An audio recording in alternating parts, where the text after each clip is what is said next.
नमस्कार किसान भाइयों, कुशल मंगल जैविक कृषि फार्म से राकेश दुबे मैं फिर आज आपके सामने।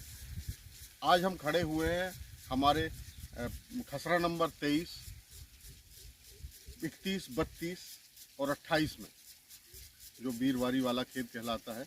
यहाँ पर हम हमारी प्याज की खेती पर काम कर रहे हैं। आज इस प्याज को लगाए हुए लगभग 35 दिन हो गए हैं और दूसरा पानी शुरू हो गया है।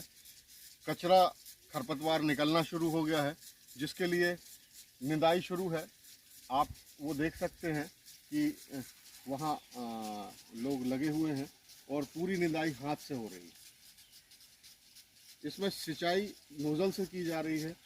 एक शिफ्ट 10 दिन की दी जा रही है, 10 घंटे की, 10 घंटे एक शिफ्ट को चलाया जाता है एक जगह पे। उसके बाद इसको हम बदल दे रहे हैं। मैं बात कर रहा हूँ यहाँ पर लगाए जाने वाले बीज की। ये जो बीज है, ये किसी भी प्रकार की कंपनियों का अनुसंधानित और रिसर्च वैरायटी नहीं है। ये हमारे क्षेत्र में हिनोतिया वाला और रिमखिरिया वाला बीज, जो एक लोकल सीड है प्याज का, और पीढ़ियों से हमारे बुजुर्ग इसको करते रहे, उस सीड को यहाँ पे लगाया गया है। और आज के समय में रिसर्च वैरायटियों के बीच में कई कंपनियां अपने सीड लॉन्च करती हैं, बड़ी बड़ी मल्टीनेशनल कंपनी। उनके बीज में भी ये सीड अपनी पहचान बरकरार रखे हुए हैं और उत्पादन के मामले में किसानों के बीच में बहुत लोकप्रिय है। वो बीज लगाया गया है। इसके बीज को हम अपने खुद के लिए हर साल, और हमारे क्षेत्र के सारे किसान भाई अपने क्षेत्र पर इसको उत्पादित करते हैं अपने उपयोग के लिए। लेकिन समय के साथ अब फर्क आ रहा है कि हमारी पुरानी वैरायटियां जिस तरीके से हमारे किसान भाई मांग रहे हैं, हम इसके बीज का उत्पादन भी कॉमर्शियल तरीके से करने पर पहुंच गए।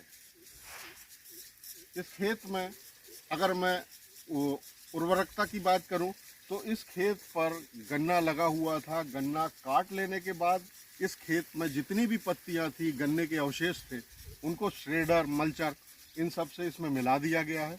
आप ये मिट्टी में देख सकते हैं, 2 बार 3 बार की मिलाने के बाद और 2 पानी हो जाने के बाद पत्तियों के अवशेषों का यहाँ पर कोई नामो निशान नहीं बचा। सारी पत्ती डिकम्पोज हो गई, क्योंकि इन खेतों में वर्मी कंपोस्ट इतना डाला गया है।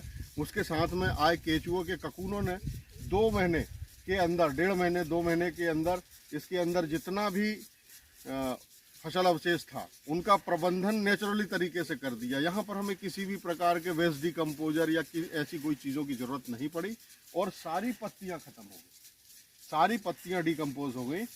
ये काफ़ी लेट प्याज लगाई गई है। एक जो हमारा वसंतकालीन प्याज का जो सेशन है, उस सेशन में भी 1 महीने लेट प्याज लगी हुई है।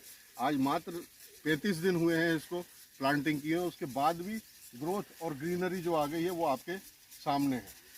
फसल अवशेष प्रबंधन हो जाने के बाद इस खेत की तैयारी करते समय हमने इसमें वर्मी कंपोस्ट डाला, इसमें नीम की खली डाली, हम इस सरसों की खली डाली है, गुली या महुए की खली, जो अखाद्य खलियाँ हैं, हमारे गाय नहीं खाती, वो खलियों का हमने इसमें प्रबंधन किया है, जिसके कारण आपको ये ग्रीनरी दिख रही है। 35 दिन के अंदर इतनी ग्रीनरी आना ऑर्गेनिक प्लाट पर, ये एक अच्छा साइन है। बात ये हो रही है कि अब अगर इस समय दूसरे प्लॉटों पर खरपतवार मारने के लिए अगर हम खरपतवार नाशक डाल देते हैं, तो हमारे प्याज की बढ़वार सीधी 15 से 20 दिन के लिए ख़राब हो जाती है और उस स्ट्रेस से निकलने में पौधे को 1 महीना लग जाता है। यहाँ पर यही काम हुआ है कि किसी भी प्रकार के खरपतवार नाशक का उपयोग नहीं किया, तो लगाने के बाद जो पौधा चल रहा है वो आज भी अपनी स्पीड बनाए हुए है। बस खरपतवार प्रबंधन में पैसा ज़रूर ज़्यादा खर्च हो रहा है। लगातार ये 6-7 सहकर्मी काम कर रहे हैं, जो वहाँ निंदाई कर रहे हैं। इनको करते हुए लगभग आज 6वां 7वां दिन है और अभी फिर भी 2 से 3 दिन और लग जाएंगे। लेकिन एक संतुष्टि है कि इसमें कोई किसी भी प्रकार का जहर नहीं आया। पौध में छोटी छोटी गांठें आना भी शुरू हो गई, मतलब प्याज ने चलना शुरू कर दिया है।